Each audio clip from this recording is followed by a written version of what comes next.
मैं रोज एक मंत्र बोलता हूँ, अग्न आया ही बीतये घृणानो हव्यदातये निहोता सत्सिवर ऋषि।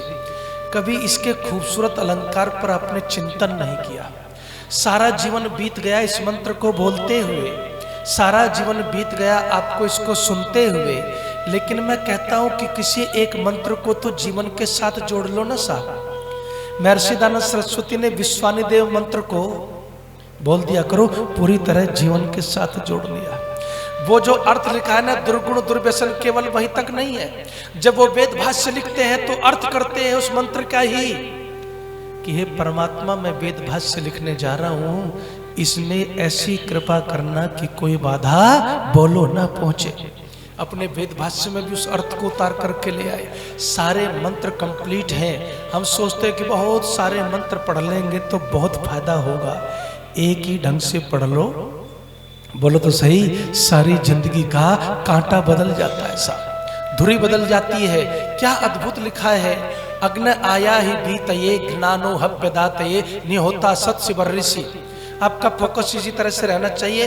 अमृत की तरफ जा रहे हैं आप इससे समय साहब, क्योंकि अमृत है वेदों में, मेरे पास नहीं है। मैं तो सिर्फ उसको निकाल करके आप तक पहुंचा रहा हूं। वो अमृत तो लबालब भरा हुआ वेदों में, उस अमृत को ग्रहण करके जाना है। कहता है कि परमपिता परमात्मा तुम आ जाओ, मैं तुम्हें कब से खोजता फिरता हूं। जरा आनंद लीजिएगा अलंकार का। हे परमात्मा तुम आ जाओ, मैं तुम्हें कब से खोजता फिरता हूं।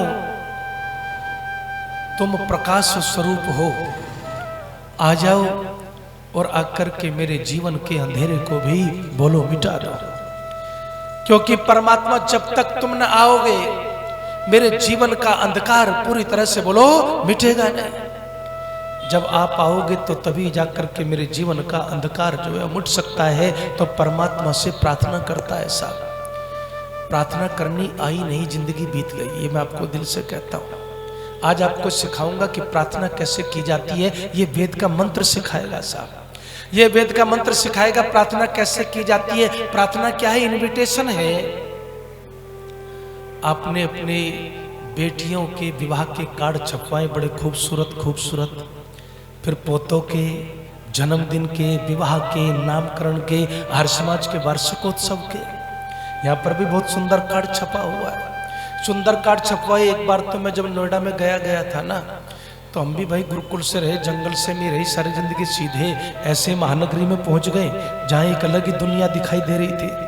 तो एक आदमी जो है अपनी बेटी का, जब ये कार्ड चले थे, ज्यादा प्रचलन में नहीं थे, एक आदमी इतनी मोटी एक चीज लेकर के मेरे पास आया तो मैं खुश हो गया। मैंने कहा लगता है कोई बढ़िया पुस्तक ग्रंथ लेकर के आ रहा है। लेकिन जब वो मेरे पास पहुंचा ना, तो उसने कहा जी मैंने आपसे बात की थी विवाह संस्कार के लिए, उसी का इनविटेशन देने आया। मैंने कहा इनविटेशन तो आप लाई हो, ये हाथ में कौन सी किताब लाई हो? बोले किताब नहीं है आचार्य जी, ये वो विवाह का ही कार्ड है। मैंने मन में सोचा, जितना एक पैसे वाला आदमी अपनी बेटी के विवाह के कार्ड पर खर्च करता है ना, ईमानदारी से कहूँ एक गरीब आदमी की बेटी का विवाह बड़े आराम से उन पैसों में हो सकता है साहब। लेकिन उधर कौन ध्यान दे?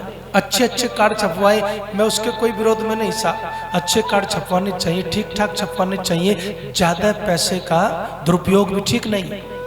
लेकिन आपने कोई ऐसा कार्ड कभी छपवाया जिससे परमात्मा को निमंत्रित किया जा सका, उसको इनविटेशन दिया जा सकता हो? अगर ऐसा कार्ड नहीं छपवाया तो फिर परमात्मा को कैसे इनवाइट करोगे, कैसे निमंत्रण दोगे? प्रार्थना तो परमात्मा का आमंत्रण है साहब।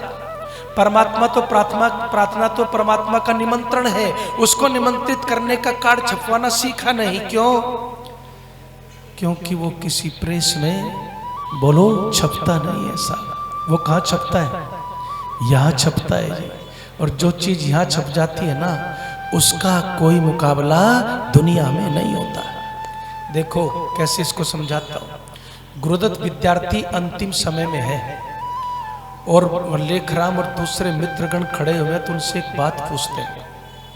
कहते हैं कि भाई एक बात बताओ, तुमने ये कहा था कि मैं अपने गुरु महर्षि दयानंद का जीवन चरित्र लिखूंगा।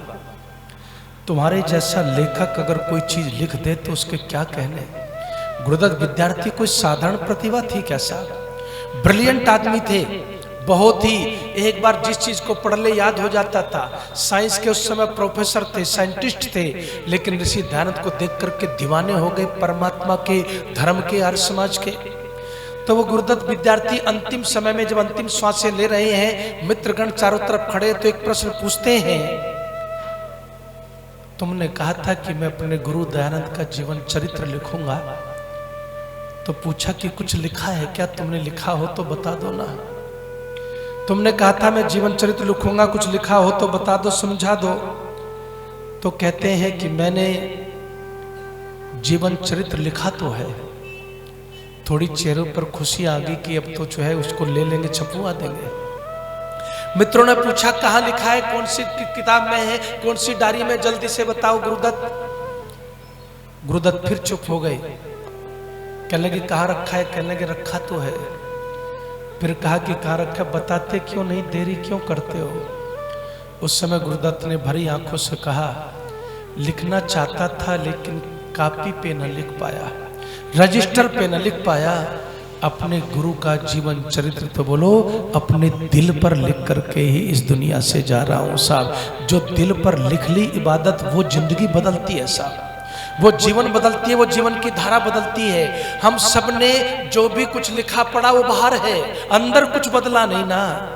और अंदर बदलने के लिए कहते हैं कि प्रार्थना करनी सीखो, इनविटेशन कार्ड छपवाना सीखो। और कैसे सीखोगे? प्रार्थना कर, देखिए जी, एक प्रश्न इधर से पूछूंगा, एक इधर से पूछूंगा, बुलंद आवाज में थोड़ा सा जवाब देना। मुझ तक मैं देख रहा हूं कि पीछे तक निगाहें तो जमी है, आवाज जा रही है कि नहीं जा रही है पता चलेगा। तो आवाज आप मेरे पास आनी चाहिए वापस। अच्छा, मुझे दिल पर हाथ रख करके बताइए, एक होता है स्वागत, एक होता है हार्दिक स्वागत, कौन सा अच्छा होता है जी? हाँ, क्या बात है, कितने विद्वान लोग रहते हैं। अच्छा माताओं आप लोग बता दो, ये तो पास हो गए 100 में से 100। एक होता है अभिनंदन, एक होता है हार्दिक अभिनंदन, कौन सा अच्छा होता है? हार्दिक अभिनंदन अच्छा होता है साहब। एक होती है प्रार्थना और एक होती है हार्दिक प्रार्थना। जो हार्दिक प्रार्थना करता है बोलो वही परमात्मा की कृपा को प्राप्त कर सकता है, दूसरा नहीं। कभी हार्दिक प्रार्थना हुई नहीं ना साहब, क्योंकि वहां प्रार्थना सिर्फ यहां से होती है, यहां से सुनते हैं, यहां से समझते हैं, यहां से ग्रहण कर लेते हैं और यहीं तक रह जाते हैं, यहां तक कभी पहुंचे नहीं। और प्रार्थना जो है वो हार्दिक होती है। यदि हार्दिक प्रार्थना करोगे तब जाकर के आपको पता चलेगा कि परमात्मा जो है कितना कृपालु है, कितने निकट है। तो क्या कहता है कि परम पिता परमात्मा आ जाओ, मैं तुम्हें बोलो बुलाना चाहता हूं। परमात्मा को बुलाना चाहते हो कि हाँ? अगर कहते ही परमात्मा आ जाए फिर तो रोज आवाज देते ही ऐसा। कई लोग तो माइक लगा लगा के देते हैं, हम भी माइक पर लगे रहते हैं। तो परमात्मा आ जाए तो फिर तो बात बन गई। लेकिन ऐसा भी नहीं है कि जो आप कहते हो परमात्मा सुनता नहीं, ऐसा भी नहीं है। जो भी आप कहते हो, जो भी आप करते हो, जो भी आप सोचते हो, सबको जानता है भाई वो। इसलिए इसमें भी कोई दिक्कत नहीं है। लेकिन परमात्मा कहता है कि तुम मुझे बुलाना चाहते हो तो फिर कुछ मेरी बोलो शर्तें भी है। पहले हार्दिक प्रार्थना को समझ लो। कहते हैं कि एक गडरिया था, हार्दिक प्रार्थना के मूल को समझा के आगे चलूंगा साहब। गडरिया जो है वो जंगल में था और बेचारा अनपढ़ था, भेड़े चराता था। जब भेड़े चराता था, इसके मर्म को पकड़ोगे तो मंत्र फिर समझ में आएगा आपको कि भेड़े चराता था। तो एक दिन क्या हुआ कि वो ऊट पटांग प्रार्थना करता था। क्या कहता था? न उसे कोई मंत्र आए, न तंत्र आए, न कोई भाषा आए, न भाषण आए।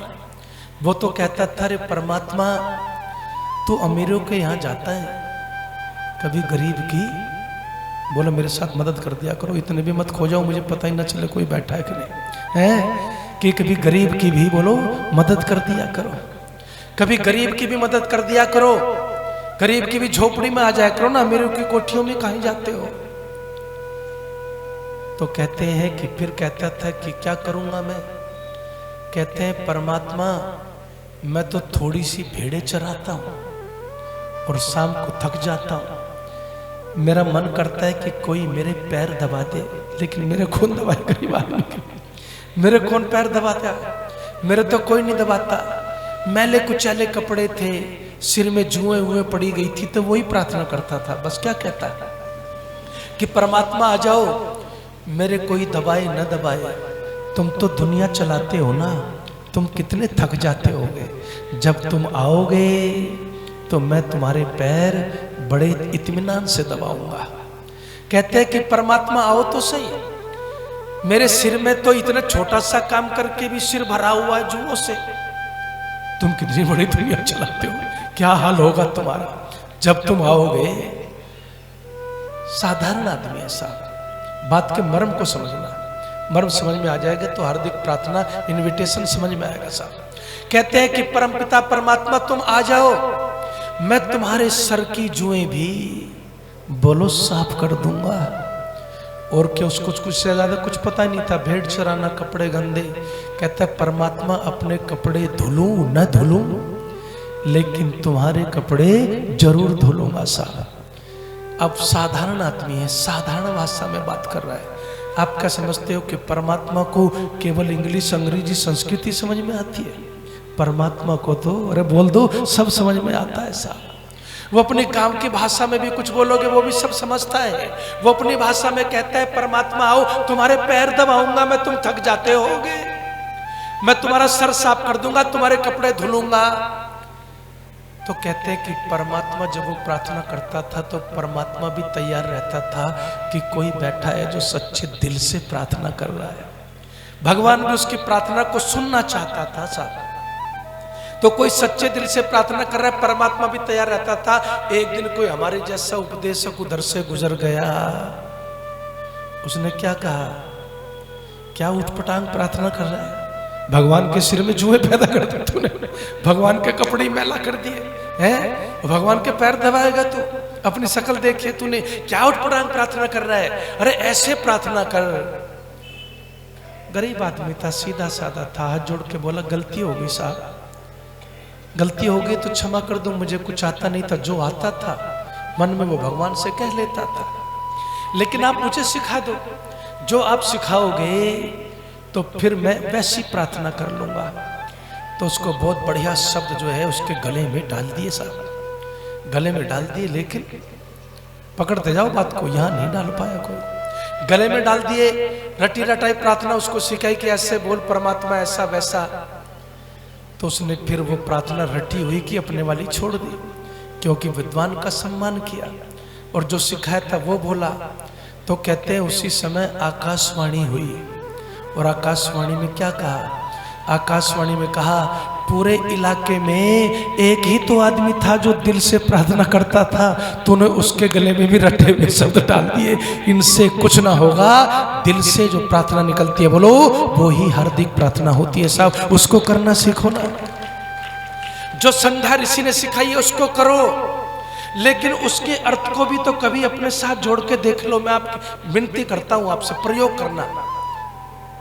आप जो संध्या करते हो अपनी भाषा में कुछ लिखना उसके बारे में। आप जो मंत्र बोलते हो ऋषिदानंद के, जो भाषा आपको अच्छे से, जो बोली आपको पंजाबी है तो पंजाबी में लिखना संध्या का भाव, अपने हिसाब से लिखना, जयेंद्र के हिसाब से नहीं, किसी और के हिसाब से नहीं। फिर कहते हो कि मन नहीं लगता, मन कभी रटी हुई चीज में नहीं लगा करता साहब। रटी हुई चीज जब अर्थ के साथ अंदर न उतर जाए बोलो तब तक मन नहीं लगता। इसलिए ऋषिदान ने क्या कहा, ऋषिदान ने कहा कि जो भी तुम ध्यान करते हो, जो भी तुम मंत्र पढ़ते हो, जो भी तुम मंत्र बोलते हो, उसके अर्थ का चिंतन साथ में करो, नहीं तो बोल के निकल जाओगे, न परमात्मा को सुनाई देगा और बोलो न तुम्हारे अंदर कुछ बदलेगा साहब। इसलिए कहता हूं कि हार्दिक प्रार्थना करनी सीखो।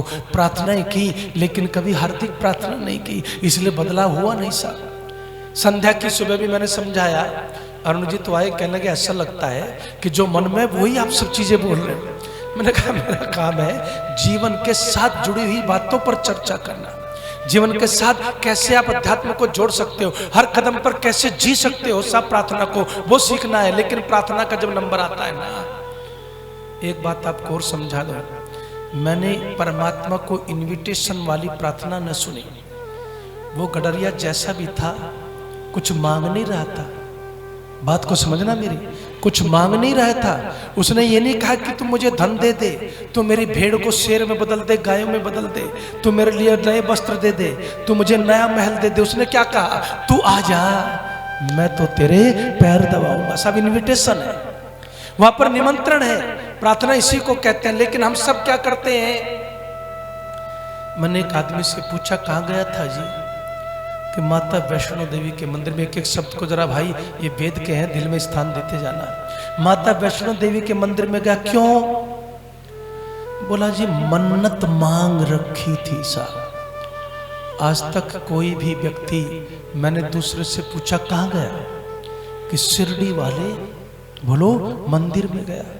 क्यों गया? मन्नत मांग रखी थी साहब।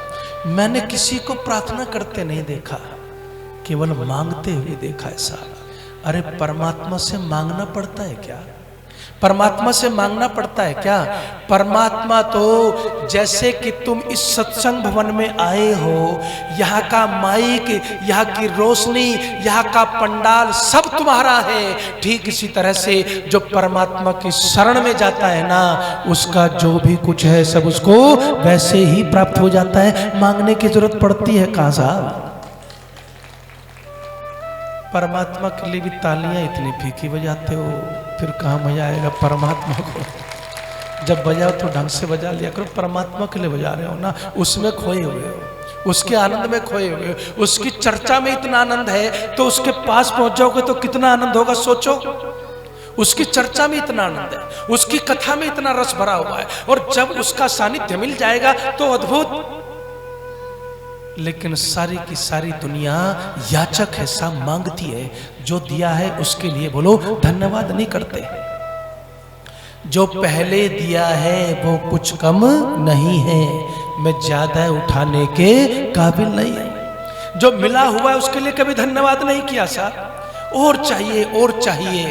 और ये याचक होता है ना, वो परमात्मा की कृपा से दूर और दूर चला जाता है। क्यों?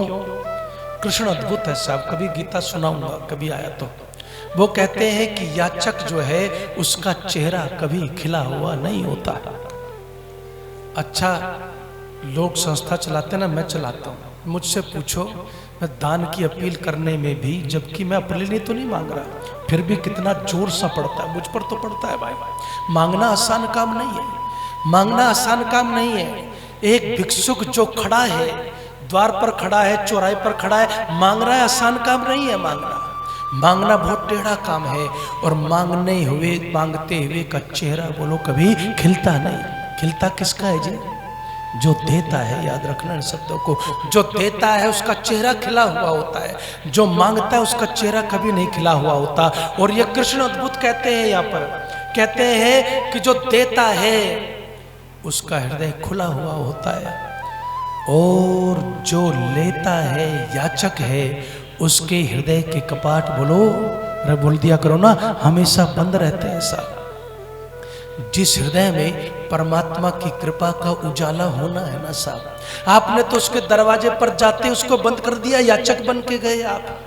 कभी ये नहीं कहा कि परमात्मा जो है मैं तुम्हारा हृदय से धन्यवाद करता हूं। इन आंखों को देख करके आईने में इतराते तो हो साहब, इस चेहरे को देख करके खिलाते तो हो। कभी भगवान को भी कहा कि परमात्मा तूने मुझे कितनी खूबसूरत आंखें दी हैं साहब, तूने क्या शरीर दिया है, क्या बुद्धि दी है, क्या नसनाड़ी दी है, क्या अद्भुत है। कभी धन्यवाद किया?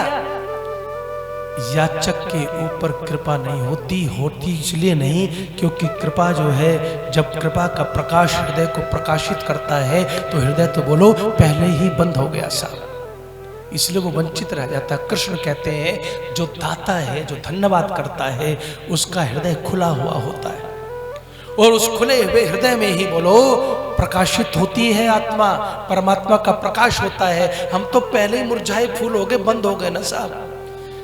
विवेकानंद से कहा रामकृष्ण परमहंस ने, परेशान थे बेचारे। कैसे परेशान थे? परेशान थे कि पिताजी कर्ज छोड़ करके चले गए। ये कर्ज को कहते हैं देहात में कर्ज कलेजे का मर्ज है। कर्जा बड़ी बुरी चीज है साहब, और जिससे कर्जा लेते हैं उसको शांति होती नहीं, वो उसकी अपनी समस्याएं हैं। वो कर्जा दिया तो पिताजी कर्ज छोड़ करके चले गए, तो किसको चुकाना पड़ता है पिता का कर्ज? बहुत बहुत अच्छे बेटे को चुकाना पड़ता है। अब बेटे पे खुद दमड़ी हो तो कर्ज चुकाए, बेटा तो किसी और रास्ते पे निकल गया, वो तो वैराग्य के जान के रास्ते पर निकल गया। तो अपने गुरु से कहा क्या करूं, कैसे पीछा छुड़ाऊं, इससे कुछ है नहीं और न उधर कोई वृत्ति प्रवृत्ति मेरी है नहीं, लेकिन पिताजी का कर्ज है वो भी देना चाहता हूं। अब बात को पकड़ना जी, बस जितना मैं कहता हूं उतनी समझना। तो कहते हैं रामकृष्ण परमहंस ने अपने शिष्य से कहा कि एक काम कर, रोज शाम को ध्यान करता है, आज भगवान से मांग ले, भगवान से मांग ले, भगवान से कह दे कि तेरा सारा कर्ज चुकता कर दे। अब विवेकानंद जाकर के ध्यान में बैठे, निकले, बोला भगवान से कुछ कहा कि नहीं कहा, भगवान से कुछ कहा कि नहीं कहा? तो कहने लगे कि भूल गया मैं तो, आज ध्यान में खो गया, भूल गया, याद ही नहीं रहा। बात को पकड़िएगा। तो कहते हैं कि फिर दूसरे दिन यही सिलसिला चला, वो जाकर के ध्यान में बैठे तो रामकृष्ण परमहंस ने कहा आज मांगा भगवान से, आज कुछ पूछा भगवान से? तो कहते हैं कि आज फिर ध्यान नहीं रहा, जब ध्यान में बैठता हूं तो ऐसी मस्ती सी छाती है, कर्ज वर्ज सब भूल जाता हूं। तीसरे दिन फिर और कहा कि आज कुछ मांगा का, जब निकले आज कुछ कहा परमात्मा से। तो उस समय विवेकानंद ने कहा एक बात बताओ, आप मेरी क्यों परीक्षा ले रहे हो, आप मेरी क्यों परीक्षा ले रहे हो? ये दरवाजा मेरे लिए बंद करवाना चाहते हो क्या हमेशा के लिए? अरे भला परमात्मा को पता नहीं क्या मैं कर्ज में बैठा हूँ? उसे खाए बताना है, उसको पता नहीं क्या? और मैं अगर मांग लूंगा तो फिर मेरे लिए दरवाजे आप बंद करवा दोगे और मैं सारी दुनिया का दरवाजा बंद कर सकता हूँ। बोलो भगवान का दरवाजा बंद नहीं करना चाहता साहब, वहां जाना चाहता हूँ, उसकी कृपा चाहता हूँ। लेकिन हमारी तो लिस्ट, बोलो तो सही, बड़ी लंबी है साहब। जिंदगी खत्म हो गई लेकिन लिस्ट खत्म नहीं होती। जिंदगी बिल्कुल जो है आखिरी उस पर आ जाती है, लेकिन लिस्ट खत्म नहीं होती। और लिस्ट खत्म नहीं होती तो इसलिए सब कुछ होते हुए भी कुछ मिलता नहीं। इसलिए कहते हैं कि परमात्मा को इनवाइट करना सीखो, हार्दिक प्रार्थना करनी सीखो, उसका धन्यवाद करना सीखो ना। जो उसका धन्यवाद करता जाएगा भरता जाएगा माताओं, जो उसका धन्यवाद करता जाएगा अपने आप भरता जाएगा हर चीज से। लेकिन जो केवल कटोरा लिए, अरे कुछ मेरी मदद कर दिया करो, फिर ये कहोगे क्या कर रहे हैं, घूमता ही रहेगा हर समय, तो भगवान क्या करेगा? भगवान कहेगा यार विचित्र है, इतना सब कुछ दे दिया फिर भी जो है इसको। पहली बात तो लोगों को ये पता ही नहीं कि भगवान कैसा है, कैसे उसके पास प्रार्थना करनी है, कैसे जाना है, कहाँ रहता है, कहाँ मिलता है, कुछ नहीं पता। भक्त सब है। अगर आप मुझसे मिलना चाहते हैं और मेरा एड्रेस न पता हो और घूमते रहो पूरे नोएडा में, मिलोगे क्या? कभी नहीं मिल पाओ। परमात्मा का भी एड्रेस है साहब, परमात्मा से मिलने का भी स्थान है, परमात्मा से मिलने का भी तरीका है, परमात्मा को जानने पहचानने का भी तरीका है, उसको सीख लो, फिर देखना कितना अद्भुत होता है जीवन। एक रूपक आपने सुना भी हो तो सुन लेना, मुझे बड़ा प्यारा लगता है, मुझे बड़ा प्यारा लगता है, आपको समझ में आएगा। क्योंकि मंत्र का तो अभी पहले ही शब्द पे खड़ा हुआ हूँ, पूरा मंत्र रह रहा है और समय बड़ी तेजी से भाग रहा है। तो क्या कहते हैं कि भगवान ने जब दुनिया बना दी ना साहब, तो उसने जो है मीटिंग बुलाई देवताओं की। बात को हृदय में जाने देना, हृदय की प्रार्थना तभी निकलेगी जब आज की बात हृदय में जाएगी, नहीं तो इधर उधर रह जाएगा मामला। तो देवताओं की मीटिंग बुला करके एक प्रस्ताव रखा। बोले देवताओं से पूछा, यार मैंने रूपक की दृष्टि से समझना, सृष्टि प्रक्रिया की दृष्टि से मत समझना, कि मैंने इतने बड़े बड़े हाथी बना दिए, कोई परेशानी नहीं, बन गया, अपना काम में लगा हुआ है। ऊंट बना दिए, कोई परेशानी नहीं। मैंने जो है शेर, चीते, बड़े बड़े सांप, मछली, पता नहीं कितना ताम झाम, हाथी घोड़े सब बना दिए, कोई परेशानी नहीं।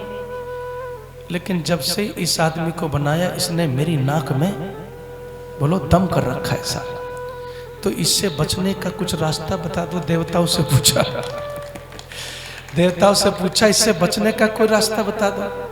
तो जवानी का जोश खड़ा हो, जवान आदमी ये नहीं सोचता कि भी कुछ सोच लूं, बस तुरंत तैयार रहता है साहब। तुरंत एक जवान मंत्री बैठा हुआ था, उसने कहा मैं बता दूंगा इससे बचने का उपाय, इसलिए कौन सी बड़ी बात है, आप भगवान होकर के नहीं समझते, मैं तो आपका मिनिस्टर हूं। तो मिनिस्टर किस लिए हूं? सलाह देने के लिए तो हूं, मैं बता देता हूं। बोले बता। कहने लगे एवरेस्ट की चोटी पर छुप करके बैठ जाओ, ये वहां डर के मारे कभी नहीं जाएगा एवरेस्ट की चोटी पर। अभी नेपाल में आर्य महासम्मेलन हुआ, जिसको देखो वही हेलीकॉप्टर में बैठे एवरेस्ट की चोटी पहुंच जाए साहब। वहां हेलीकॉप्टर चलते थे थोड़े से पैसों में। तो भगवान ने कहा तू जानता नहीं, एवरेस्ट की चोटी पर तो यहाँ पर अब किसी एक आध को मैं कह नहीं सकता है, आपको ये पता नहीं होगा कि पहला कौन था, पहले का पता हो तो कितने जा चुके अब किसी को नहीं पता साहब। इतने लोग एवरेस्ट की चोटी पर बिना हेलीकॉप्टर के जा चुके, उनकी संख्या बता नहीं सकते आप। तो परमात्मा ने कहा तुझे पता नहीं है, वहां पर बैठ करके खाना खाएगा, सैरगाह बनाएगा वहां पर तो। और मैं एक दिन डिस्कवरी चैनल देख रहा था माता, तो डिस्कवरी चैनल में वाकई जो है एवरेस्ट के पास एक रेस्टोरेंट बना हुआ, रास्ता नहीं, रास्ता इतना सा जंजीर पकड़ पकड़ के घूम के आदमी उसमें अंदर जाता है साहब। ये तो वहां बैठ करके भी खाना खाने लग गया। कहने लगे तू इसकी ताकत को नहीं जानता अभी। दूसरे मंत्री ने कहा इसको थोड़ी अकल कम है, मेरे ले लो। अब सलाह देने में तो अकल सबके पास बहुत आ जाती है, करने में पीछे रह जाते हैं। सलाह देने में तो सबके पास बहुत है, करना पड़ जाए तो बड़ा मुश्किल काम है साहब। तो कहने लगे मैं दे देता हूं। बोले तू दे दे। कि घोर घने जंगल में आप चुप करके बैठ जाओ, शेर बगेरे चीते सांप, दिन में अंधेरा होता है जंगल में, वहां आएगा ही नहीं है, कभी नहीं आएगा। तो जब ये बात कही ना, तो परमात्मा ने कहा तू इसे जानता ही नहीं, ये जंगल छोड़ेगा कहाँ। और जिस शेर को तू कह रहा ना, भालू को, उसको तो ये डांस करवाएगा साहब। आपने पहले सर्कस में देखा कि नहीं? अच्छा एक बात और देखी मैंने, आपने नोट की कि नहीं की, कि जो सर्कस में सबसे सूखा आदमी होता था ना, वो शेर को डांस करवाता था। हालांकि वो लटकने वाले भी जो उल्टा लटक के झूलते थे वो भी मोटे मोटे होते थे, सबसे सूखा आदमी शेर को डांस करवाता था। वैसे सही बात बताऊं, टेंशन के मारे सूख जाता होगा, शेर को डांस करवाना इतना आसान काम थोड़ी है, टेंशन में सूख जाता होगा बेचारा। तो वो कहते हैं शेर को डांस करवाएगा, भालू को डांस करवाएगा, सबको नचाएगा, ये जंगल छोड़ेगा नहीं। तीसरे ने कहा जी मैं बताऊंगा, इसको क्या पता। बोले तुम बता दो कि समुद्र में नीचे घुस के बैठ जाओ, समुद्र में नीचे घुस के, कि हाँ। कहने लगे तू उसको जानता नहीं, ये समुद्र का कोना कोना छान मारेगा। एक नेवी वाले हमारे मित्र हैं, वो कहने लगे जी हम तो जल में पता नहीं कई दिन गुजार देते हैं साहब, कोना कोना छान मारा। और अब असली लड़ाई किस पर होने वाली है? अमेरिका भी चीन भी कहाँ लगा रहे हैं? समुद्र में। धरती पे तो कुछ छोड़ा नहीं साहब, आज समुद्र की गैसों पर नजर है सबकी, वहां पर युद्ध की तैयारी इस समय चल रही है। तो कहते हैं समुद्र को तो छान मारेगा ये, उसको कहाँ छोड़ेगा। एक बुजुर्ग मंत्री बैठा हुआ था ना सज्जनों, बुजुर्ग मंत्री से पूछा आप भी बता दो कुछ। कहने लगे इतनी सब तो बता दी और मुझसे क्या पूछते हो, सब तो ठीक ही बताया कि नहीं, बस आपसे पूछना चाहता हूँ। कहने लगे भगवान एक काम करो, तुम इसके दिल में घुस करके बैठ जाओ, ये सब जगह टक्कर मारता फिरेगा लेकिन कभी अपने दिल में नहीं खोजेगा साहब। अरे परमात्मा को जहां मिलना, जहां ऑफिस है, वहां तो कभी गए नहीं, और जहां परमात्मा का ऑफिस नहीं, लेना नहीं देना नहीं, वहां उसको खोजते फिरते हो। इसलिए कभी परमात्मा से मुलाकात नहीं होती साहब, बुरा मत मानना। इस दुनिया में भक्त जो है वो धंधा कर रहा है, भक्ति कहाँ करता है। कृष्ण को कल मानना छोड़ देंगे अगर व्यापार चलना कृष्ण के नाम पर बंद हो जाए, कल छुट्टी हो जाएगी सबकी। तो इसलिए मैं कहता हूं कि परमात्मा यहां मिलता है। भाई साहब ने सोचा बादाम केवल दिनेश जी को नहीं चाहिए, आचार्य जी को भी चाहिए इसलिए इन्होंने थोड़ा सा भाई हमारा भी ख्याल कर लिया है, बादाम तो आचार्य जी भी खाएंगे तभी तो बोलेंगे। तो खैर मैं आपको कह रहा था कि परमात्मा जो है साहब वो अद्भुत है, वो तो पहले से ही उपलब्ध है, हम खो गए, कभी हम उसको वहां ढूंढने नहीं जाते, उससे मिलते नहीं, मुलाकात, ये पूरी फिलोसफी है। लेकिन अभी तो मैं मंत्र को सोचता था इसको पूरा समझा दूं, लेकिन अभी इतने से ही काम चलाओ कि हार्दिक प्रार्थना करनी है, परमात्मा को इनवाइट करना है। तो परमात्मा से कहा कि परमात्मा तुम आ जाओ। अच्छा मेरे साथ एक बार सब बोलो कि हे परमात्मा तुम आ जाओ। अब परमात्मा ने सवाल पूछ लिया माताओं। परमात्मा कहता है कि चल ठीक है, मैं तेरी प्रार्थना सुनने को तैयार हूं, आ जाऊंगा मैं। बैठाएगा कहां? अच्छा एक हमारे जैसा साधारण आदमी भी आता है ना, तो वो क्या कहता है जी ठहरने का इंतजाम ठीक ठाक है कि नहीं है, रोटी पानी ठीक मिलेगी कि नहीं मिलेगी। दिनेश जी जैसे लोग क्या कहते हैं माइक ठीक लगवा लेना जी, बिना माइक के मेरा गुजारा नहीं। सब व्यवस्थाओं को चेक करता है साहब, सबका जो है सब पर दृष्टि रखता है। तो परमात्मा ने कुछ गलत पूछा क्या? परमात्मा कहता है अब जरा आनंद लेना साहब, भक्ति किसको कहते हैं वो सिखाऊंगा आज। प्रार्थना कैसी होती है वो इस मंत्र को मैं क्या सिखाऊंगा, मंत्र सिखाएगा। कहता है कि परमात्मा से कहता है कि परमात्मा तुम आ जाओ। तो परमात्मा पूछता है कहां बैठाओगे? तो अब कहता है कि परमपिता परमात्मा कहां बैठाऊं? कहता है कि बस मेरे पास तो एक ही मंदिर है जो तूने दिया है मुझे, और कहां बैठाऊंगा? मेरे पास तो एक ही मंदिर है जो तूने दिया है, और वो मंदिर सजा हुआ है, आज लबालब भरा हुआ है, तुम्हारे स्वागत के लिए बेचैन है। बोले कौन सा मंदिर है? बोले ये हृदय रूपी मंदिर है ना परमात्मा, बस इसी में तुम्हें बोलो बैठाना चाहता हूं, आ जाओ ना, इस पर विराजमान हो जाओ। हृदय रूपी मंदिर में दुनिया में कितने भी कीमती पत्थर लगाना साहब, लेकिन जो खूबसूरत मंदिर परमात्मा ने बना दिया बोलो वैसा न बना पाओगे। जो खूबसूरत मंदिर परमात्मा ने बना दिया वैसा न बना पाओगे। तो कहता है कि परमात्मा आ जाओ, मैं तुम्हें अपने हृदय के मंदिर में बैठाना चाहता हूं। आहा, परमात्मा ने पूछा मंदिर साफ है? अब बोलो, अब बात साफ में समर्थन आना चाहिए। मंदिर साफ है या बोलो गंदगी भरी हुई है? चक्कर खा गया साहब, क्योंकि अंदर झांक करके देखा तो बवाल भरा पड़ा है उसमें। तो उसमें परमात्मा के लिए बोलो कहीं जगह है ही नहीं, उसमें परमात्मा के लिए कहीं जगह है ही नहीं। तो कहते हैं परमात्मा ने पूछा कहां बैठाओगे? हृदय के मंदिर में। तो परमात्मा ने पूछा इसकी सफाई कर ली क्या? जैसे ही सफाई का पूछा चक्कर में पड़ गया, क्योंकि इसमें तो दुनिया भर की बोलो गंदगी भरी है साहब। क्यों? इसकी सफाई मार्केट में मिलने वाली बोलो झाड़ू से नहीं होती। आजकल तो झाड़ू भी साहब बहुत महंगी है। हमें अरुण जी की माता जी ने 2100 रुपये दिए, 2 माताओं ने और दिए 500 रुपये। पहले तो झाड़ू सस्ती आती थी, अब झाड़ू भी बहुत महंगी है। जिसको इतनी खरीदनी पड़ती है ना भर के गाड़ी, उसको से पूछो कितना मुश्किल है इस समय।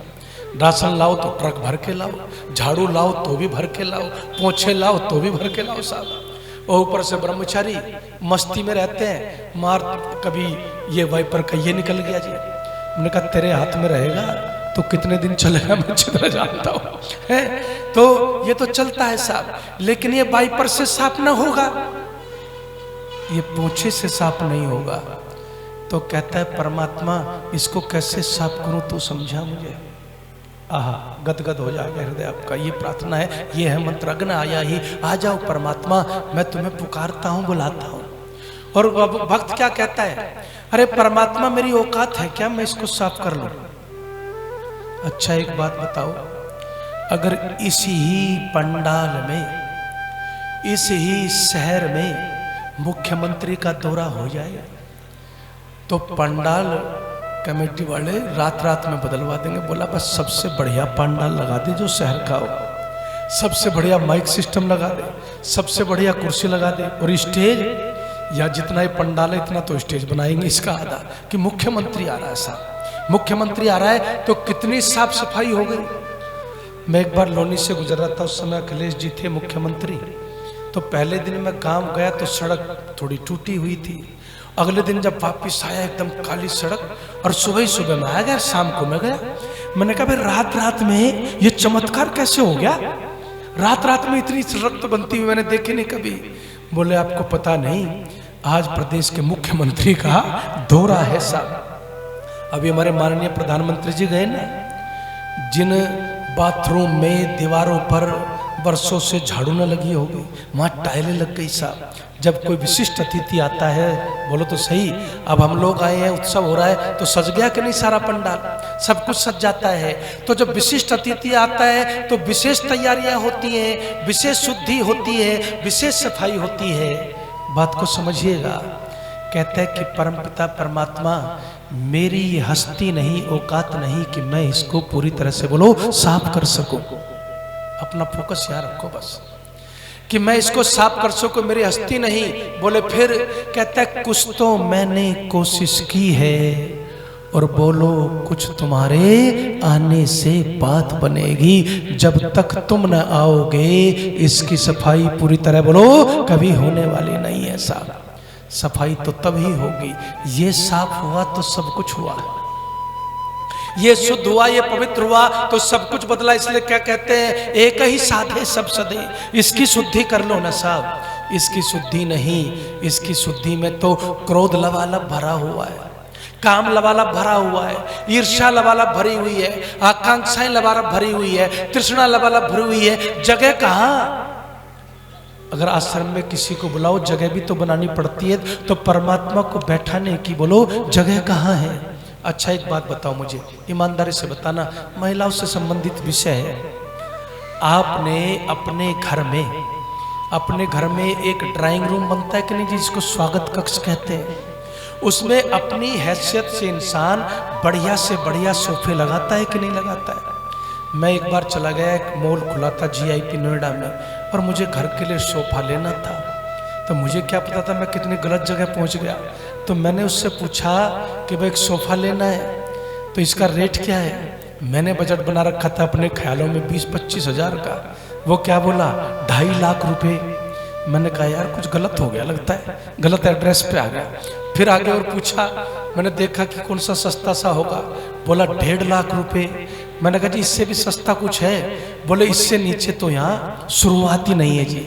मैंने कहा जी मेरी नमस्ते लो, मैं किसी दुकान को ढूंढ लूँगा साहब, बहुत जानने वाले हैं। तो सोफे भी इतने महंगे महंगे हैं, लेकिन खूब महंगा सोफा हो, जरा दिल पर हाथ रख के कहना जी, खूब महंगा सोफा हो, लेकिन न तो कभी आपके ड्राइंग रूम की खिड़की खुली, न कभी उसमें डस्टिंग हुई। डस्टिंग समझते हैं ना, महिलाएं समझती हैं।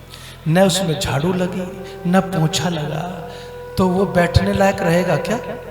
बोल तो खुले, डरते काहे हो? वो बैठने लायक नहीं रहेगा। दूसरी तरफ सोफा मेरे जैसे आदमी का 25 हज़ार का ही सही, लेकिन रोज खिड़कियां खुलती हैं, रोज जो है सफाई होती है, रोज डस्टिंग होती है, रोज पोछा लगता है, झाड़ू लगता है। आप लोग बताइए बैठने लायक है कि नहीं है? बैठने लायक रहता है साहब। तो सफाई होगी तो परमात्मा आके बैठेगा साहब, और परमात्मा तभी बैठता है जब इसकी शुद्धि कर लें। अरे समय तो भाग लिए, तो मैं भी और तेजी से भाग लेता हूँ। एक आपको रूपक सुनाता हूँ तो आपको बहुत आनंद आएगा, बहुत आनंद आएगा। कहते हैं कि बांके नाम के संत थे साहब, और बांके नाम के संत थे तो वो पहाड़ की चोटी पर रहते थे माताओं, पहाड़ की चोटी पर। वहीं नीचे कॉलेज था, उसमें प्रोफेसर था। उस प्रोफेसर के मन में बड़ी जिज्ञासाएं थी। बात आनंदित होते हुए जाइएगा घर पर। तो बड़ी जिज्ञासाएं थी, वो पूछता ईश्वर क्या है, परमात्मा क्या है, नेचर क्या है, फलाना ये वो दुनिया भर की बातें पूछता। तो उसके जो साथी थे ना, वो कहने लगे तू दिमाग खराब करता है हर समय, हमें कुछ नहीं पता। अगर तुझे ये जानना ही है ना तो इस संत पास में रहता है, कहते पहुंचा हुआ संत है, इसके पास चला जा। लेकिन प्रोफेसर पढ़ा लिखा था, संत ज्यादा पढ़ा हुआ था नहीं। उसको अपनी पढ़ाई की बड़ी ईगो थी साहब। हर आदमी को किसी को विद्या की, किसी की ईगो पाल करके बैठ जाता है, और ईगो जो है ना वो समाप्त कर देती है जिंदगी को, याद रखना, कल समझाएंगे इसको। तो कहते हैं कि प्रोफेसर कहता है कि उस अनपढ़ के पास चला जाऊं मैं। 6 महीने शांत रहा, फिर देख क्वेश्चन, फिर प्रश्न। तो उसके मित्रों ने कहा देख भाई हमें परेशान मत कर, और वैसे एक बार जाने में बुराई क्या है, एक बार तो अगर चला जाए तो क्या पता बात बन जाए। जब इतनी इसकी प्रसिद्धि है, इतना पहुंचा हुआ आत्मजानी पुरुष है, तो चला जा। तो प्रोफेसर चल दिया माताओं। जब पहाड़ के नीचे पहुंचा ना तो उसका माथा ठनक गया। बोला अनपढ़ में पढ़े लिखे आदमी में यही फर्क होता है। अनपढ़ है ना, सबसे ऊंची चोटी पे चढ़ के बैठ गया। पढ़ा लिखा होता तो थोड़ा दिमाग से सोचता, नीचे रहता तो लोगों को मिलने में आसानी होती। अनपढ़ है तो ऊपर चढ़ के बैठ गया, लेकिन कहा कि आज तो मिल के ही जाऊंगा। अब मिलने के लिए चल पड़ा। जैसे जैसे पहाड़ चढ़ता है ना, पसीना आता। प्रोफेसर को तो चलने की आदत थी नहीं, वो भी पहाड़ पर। पसीना आता है और पसीने में उसको और कोसता है। कहता है बिल्कुल पागल आदमी है, लेकिन फिर भी चले जाता है साहब। चलते चलते जो है वो पहुंच गया। कहाँ पर पहुंच गया? पहाड़ पर ऊपर कुटिया पर पहुंच गया। अब पसीना आ रहा है, सांस फूल रही है, हाँप रहा है, और हाँपते हुए ही बस बाकी को प्रणाम करते ही क्या कहा, ईश्वर क्या है, ये क्या है, वो दुनिया भर के प्रश्न पूछ लिए।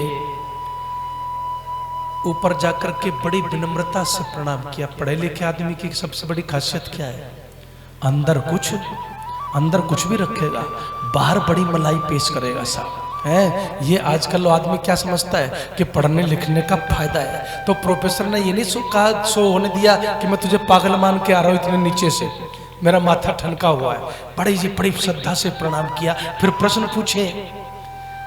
तो बाकी ने सिर्फ एक बात कही, अरे भाई सांस ले ले, थोड़ा होश ले ले, हाथ मुंह धुल ले, चाय वाय पी ले, आराम से बात करेंगे। इतनी जल्दी क्या है? इतने गंभीर प्रश्न है और जल्दी वैसे उत्तर ले लेना चाहता है। तो प्रोफेसर पढ़ा लिखा आदमी था तो कहने के बात तो ठीक कह रहा है, अभी तो सांस ही घुड़ी पड़ी है। बैठ गया, पानी दे दिया, हाथ मुंह धुल लिए। अब संत के यहाँ तो साहब एक आधी कहतली एक आधी कफ होता है। मैं आपको कहता हूँ कि संतों की कभी नकल मत करना। वो टूटी चटाई पर बैठाएंगे, टूटे गिलास में पानी पिलाएंगे तो आप कहेंगे स्वामी जी बहुत अच्छे हैं, लेकिन अपने घर पे किसी को पिला के देखना, मेहमान दोबारा तो आएगा नहीं पलट करके। गृहस्थी है साहब, और साधु साधु है। गृहस्थी के लिए मर्यादाएं, अध्यात्म का रूप भी अलग दिया है ऋषियों ने, जो मैंने सुबह आपको समझा दिया बहुत सरल शब्दों में। तो उस समय एक कैतली में खोलती हुई चाय उबली, और जब खोलती हुई चाय उबली तो कप जो है वो प्रोफेसर के हाथ में दे दिया, और ऊपर से धारा शुरू कर दी गरम गरम चाय की। जैसे ही गरम चाय की धारा शुरू हुई ना, तो फिर जो है कप भर गया, लेकिन धारा चल रही है। प्रोफेसर ने सोचा संतवंत कुछ नहीं, पक्का पागल है, ठीक ठाक नीचे उतरने नहीं देंगे, आज जला करके भेजेगा, ये तो फूकेगा साहब। है प्रोफेसर जोर से चिल्लाया, अरे दिखाई नहीं देता क्या? कप में जगह नहीं है, चाय डालते जा रहा हूं, जलाओगे क्या? जितनी तेजी से वाली निकली उतनी तेजी से हाथ रुक गया। अभी चाय नीचे टपकी नहीं थी। तो उस समय संत ने जो बात कही वो बात ही वेद मंत्र सिखा रहा है तुम्हें। संत कहता है कि अच्छा एक बात तो बता कि तू जो इतने सारे सवाल लेकर के आया है, तेरे मन में कहीं जगह है इन प्रश्नों का उत्तर रखने की? तेरे मन में कहीं जगह है क्या? वो तो पहले ही भरा हुआ है कूड़े करकट से, उसमें जगह तो हो, उसे खाली तो कर। उसको खाली कर तो फिर प्रश्नों का उत्तर रखने का स्थान तो बना। हाँ, प्रोफेसर ने कहा। नीचे उतरते हुए, समझदार आदमी था ना, समझ गया, एक ही लाइन में समझ गया। प्रोफेसर नीचे उतरते हुए कहता है, सुनो बाकी जी, फिर लौट करके आऊंगा जब मेरा मन खाली हो जाएगा। बोलो तो सही, फिर लौट करके आपके पास आऊंगा। लेकिन साधु भी कमाल का था साहब, उसने कहा सुन प्रोफेसर, जब मन खाली हो जाएगा तो मेरे पास आने की जरूरत नहीं पड़ेगी, दुकान पर घर पे बैठे बैठे ही बोलो जान का दिया तेरे हृदय में जल जाएगा साहब। इसको कभी खाली किया नहीं। कुएं में पानी पहले से होता है, आता नहीं, बस उसके बीच में से कंकर पत्थर रोड़े को हटा देते हो साहब। हमने परमात्मा को रोका हुआ है उन रोड़ों से, उसको इनवाइट करना नहीं सीखा। सीख लिया तो फिर रोड़े इतने, गंदगी इतनी है, उसको हटाए बिना परमात्मा कहाँ बैठेगा? तो परमात्मा जो है जैसे मंजा हुआ बर्तन होता है ना साहब। लेकिन एक बात बताओ, बस समय हो गया है और मैं समय का उल्लंघन नहीं करना चाहता कि मैं आपके घर में आया, मैं अपने को ही कह लेता हूँ, आपने सोफे भी बढ़िया दिए, आपने जो है बर्तन भी चांदी के चमकते हुए रख दिए, लेकिन न उनमें खीर आई, न सब्जी आई, न रोटी आई। शाम तक खाली बर्तन रह गए। कोई दोबारा वापस आएगा क्या? दोबारा वापस नहीं आएगा। तो परमात्मा ने पूछा, चल मैं ये मानता हूँ कि सफाई तेरे से नहीं हो सकती, मेरे आने से होगी तो चलो मैं आ जाऊँगा, लेकिन ये बता खिलाएगा क्या? ये जानना चाहते हो तो कल फिर आना पड़ेगा, मैं क्या करूँ। इन्हीं शब्दों के साथ वाणी को विराम। ओम शांति।